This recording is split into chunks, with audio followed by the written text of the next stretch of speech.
গণ অভ্যুত্থানের পর সেনাবাহিনীতে আশ্রয় নেওয়া ব্যক্তিদের পূর্ণ তালিকা প্রকাশ করেছে আন্তঃবাহিনী জনসংযোগ পরিদপ্তর আইএসপিআর।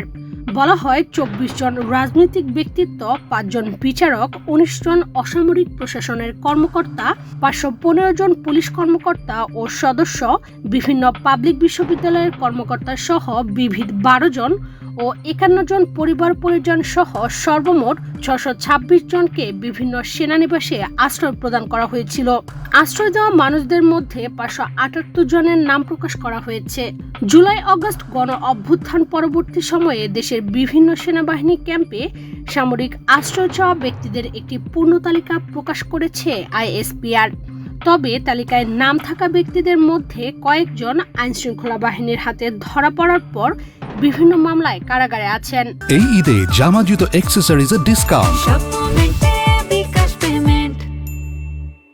বাদবাকিরা কোথায় আছেন এ ব্যাপারে স্পষ্ট কোনো ব্যাখ্যা নেই।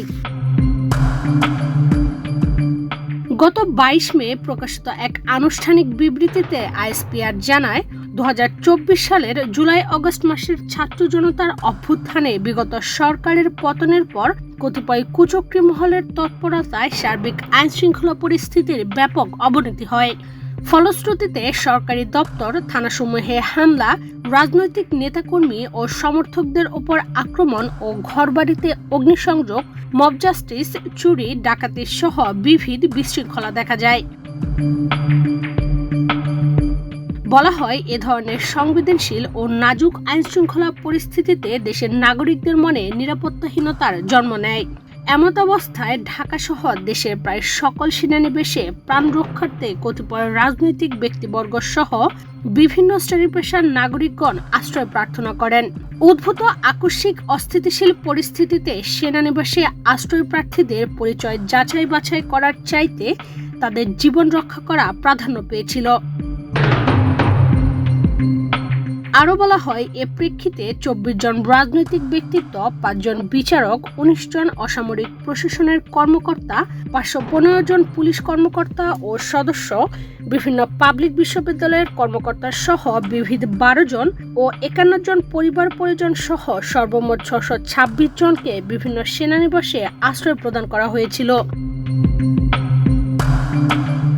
বিবৃতিতে বলা হয়, সে সময় শুধুমাত্র মানবিক দায়বদ্ধতার কারণে আইন বহির্ভূত হত্যাকাণ্ড থেকে আশ্রয় প্রার্থীদের জীবন রক্ষা করাই ছিল মুখ্য উদ্দেশ্য। পরিস্থিতি উন্নয়ন সাপেক্ষে আশ্রয় গ্রহণকারীদের বেশিরভাগ ১ বা ২ দিনের মধ্যে সেনানিবাস ত্যাগ করেন এবং এর মধ্যে ৫ জনকে তাদের বিরুদ্ধে আনীত অভিযোগের ভিত্তিতে যথাযথ আইনি প্রক্রিয়া অনুসরণ করে আইনশৃঙ্খলা রক্ষাকারী বাহিনীর নিকট হস্তান্তর করা হয়। এতে বলা হয়, সেনানিবাসে অবস্থানকারী ও আশ্রয় প্রার্থীদের ব্যাপারে ২০২৪ সালের ১৮ আগস্ট আইএসপিআর এর আনুষ্ঠানিক সংবাদ বিজ্ঞপ্তি প্রকাশ করা হয় এবং একই দিনে ১৯৩ জন ব্যক্তিবর্গের একটি তালিকা স্বরাষ্ট্র মন্ত্রণালয়ে প্রেরণ করা হয়, যা ছিল একটি মীমাংসিত বিষয়। আরও বলা হয়, সেনানিবাসে আশ্রয় প্রার্থী এ সকল ব্যক্তি ও পরিবারের সদস্যদের নিরাপত্তা ও জীবন রক্ষার্থে মানবিক দৃষ্টিকোণ থেকে সামরিক আশ্রয় প্রদান করা হয়েছিল। উল্লেখ্য যে, তৎকালীন বিরাজমান নিরাপত্তা পরিস্থিতিতে আশ্রয় প্রার্থীদের জীবন বিপন্ন হওয়ার সমূহ সম্ভাবনা ছিল, কিন্তু দুঃখজনকভাবে কিছু স্বার্থন্বেষী মহল উদ্দেশ্যপ্রণোদিতভাবে বিভ্রান্তিকর সংবাদ ছড়িয়ে বাংলাদেশ সেনাবাহিনীর ভাবমূর্ত ক্ষুণ্ণ করার পাশাপাশি জনগণের সঙ্গে দূরত্ব তৈরি করার অপচেষ্টা চালিয়ে যাচ্ছে।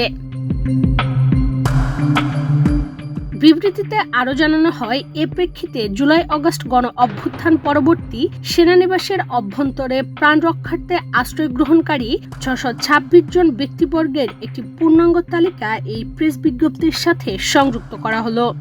এতে আরও বলা হয়, এমত অবস্থায় সকলকে এ ধরনের বিভ্রান্তিমূলক অপপ্রচার থেকে সতর্ক থাকার আহ্বান জানানো হচ্ছে। বাংলাদেশ সেনাবাহিনী দেশের সার্বভৌমত্ব রক্ষার পাশাপাশি পেশাদারিত্ব, নিষ্ঠা ও আস্থার সাথে জাতির পাশে থাকার অঙ্গীকার পুনর্ব্যক্ত করছে। এদিকে শুক্রবার দুপুরে ভেরিফাইড ফেসবুক পেজে সচেতনতামূলক বিজ্ঞপ্তি লেখা এক পোস্টে একটি আহ্বান জানায় বাংলাদেশ সেনাবাহিনী। এতে বলা হয়েছে, সম্প্রতি একটি স্বার্থান্বেষী মহল বাংলাদেশ সশস্ত্র বাহিনীর লোগো ব্যবহার করে একটি ভুয়া প্রেস বিজ্ঞপ্তি প্রকাশ করেছে, যার মাধ্যমে সাধারণ জনগণের মাঝে বিভ্রান্তি সৃষ্টির পাশাপাশি সশস্ত্র বাহিনী ও জনগণের মধ্যে বিভেদ তৈরির অপচেষ্টা চলছে।